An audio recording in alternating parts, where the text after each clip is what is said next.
दोस्तों, मेरा नाम है सुनील कुमार और आप लोगों का स्वागत है मेरे YouTube channel journey of special education. I hope कि मेरे द्वारा जो मैं समझाने आप लोगों को जा रहा हूँ वो आप लोग अच्छी तरीके से समझने का कोशिश करेंगे। और ये भी उम्मीद करता हूँ कि आप लोग इस वीडियो के माध्यम से मुझे ज़्यादा से ज़्यादा सपोर्ट करेंगे और अपना फीडबैक देंगे कि जो मैं आप लोगों को बताने जा रहा हूँ वो आप लोगों को कितना समझ में आया। ठीक है ना? जो मेरा काम है वो आप लोगों को कैसा लग रहा कैसा लगा, ठीक है ना? उससे संबंधित आप लोग अपना फीडबैक देंगे। ठीक है ना? तो जैसा कि आप लोग जानते ही हैं, आप लोग सामने लिखा हुआ है, तो आप लोगों के कोर्स से संबंधित ही ये वीडियो है और इसी से संबंधित आप लोगों को प्रॉपर वीडियो मिलता रहेगा। ठीक है ना? टाइम टू टाइम, जिससे कि आप लोगों को पढ़ने में, तैयारी करने में इजीली आप लोग उस काम को कर सकें। ठीक है ना? तो चलिए स्टार्ट करते हैं। और ये है, थोड़ा सा बता देते हैं पहले। ठीक है ना? कि बताना ये चाहते हैं कि जैसे कि आप लोग का फर्स्ट ईयर हो चुका है और आप लोग अब इस समय सेकेंड ईयर में आ गए हैं। तो सेकेंड ईयर में आ गए हैं तो कुछ बच्चों के मन में डाउट होगा कि मतलब अब सेकेंड ईयर में क्या पढ़ें, कितना पढ़ें और सेमेस्टर कितना होगा, पेपर कौन कौन से होंगे। इन सारी चीज़ों को लेकर बच्चों के मन में बहुत सारे डाउट्स होंगे। ठीक है ना? तो उसी डाउट को सॉल्व करते हुए मैं आज ये वीडियो बना रहा हूँ, जिससे कि आप लोग इसको देखेंगे तो आप लोगों का जो डाउट है, उम्मीद करता हूँ कि वो डाउट ख़त्म हो जाएगा। और आप लोग आगे का मतलब जिन भी कारणों से आप लोग अपना काम, पढ़ाई जो है, ये डीएड संबंधित जो पढ़ाई है आगे नहीं कर पा रहे हैं, आई होप कि इस वीडियो को देखने के बाद आप लोग आगे का जो पढ़ाई है वो करने में आप लोगों को हेल्प करेगा। ठीक है ना?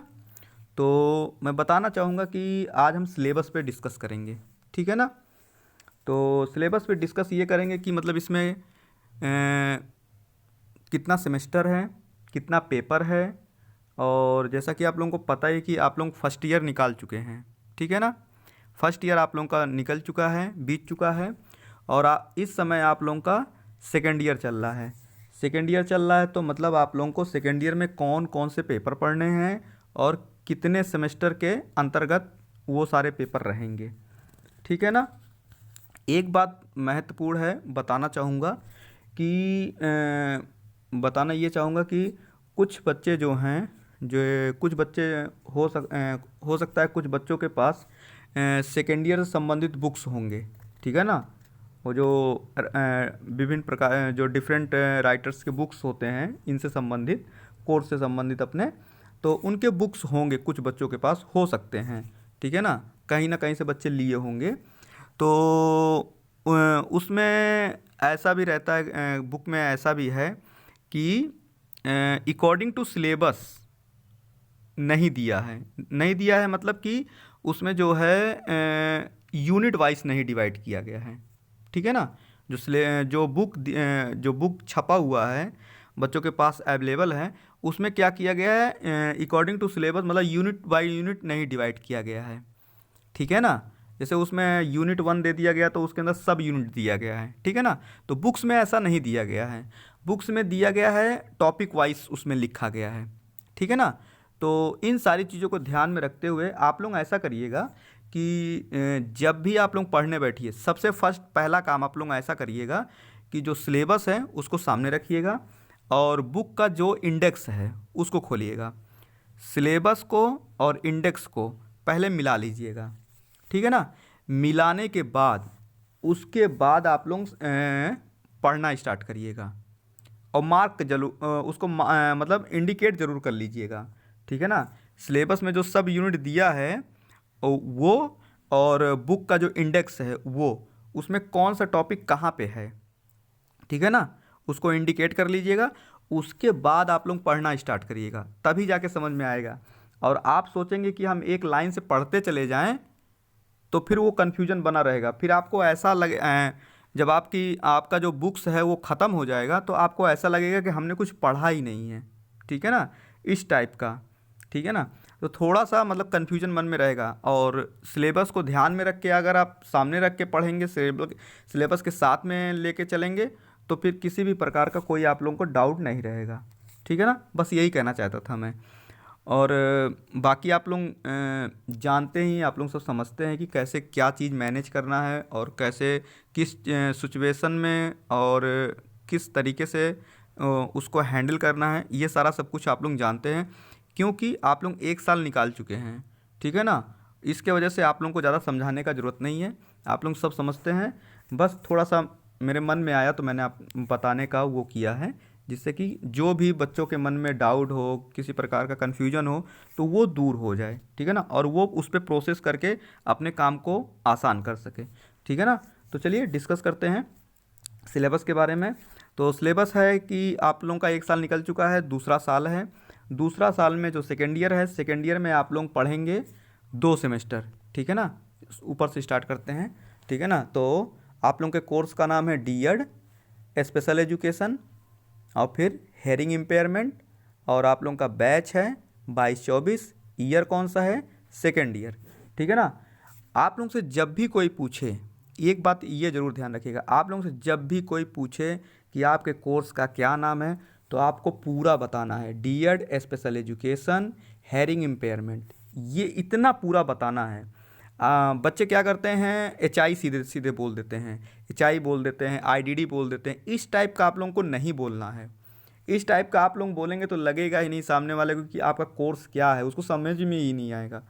ठीक है ना, आप लोगों को ऐसा बोलना है कि जिससे कि सामने वाले को समझ में आए कि आप कौन सा कोर्स कर रहे हैं। ठीक है ना, तो आप लोगों को हमेशा पूरा कोर्स का नाम बोलना है डी.एड स्पेशल एजुकेशन हियरिंग इम्पेयरमेंट, और बैच तो नहीं बताना है। ठीक है ना, तो चलिए स्टार्ट करते हैं। तो पहले हम थर्ड सेमेस्टर पे डिस्कस करेंगे। आपका थर्ड सेमेस्टर है, थर्ड सेमेस्टर में आपका 3 पेपर है। ठीक है ना, तो पेपर नंबर 7 कौन सा है? Education in the emerging Indian society and school administration. ठीक है ना, उभरते भारतीय समाज में शिक्षा और स्कूल प्रशासन। ठीक है ना, इसमें आप ये पढ़ेंगे भारतीय समाज के बारे में पढ़ेंगे, और स्कूल का जो प्रशासन व्यवस्था होता है, शासन प्रशासन व्यवस्था होता है, आप उसके बारे में पढ़ेंगे। ठीक है ना, अभी मैं खाली हल्का हल्का डिस्कस कर रहा हूँ।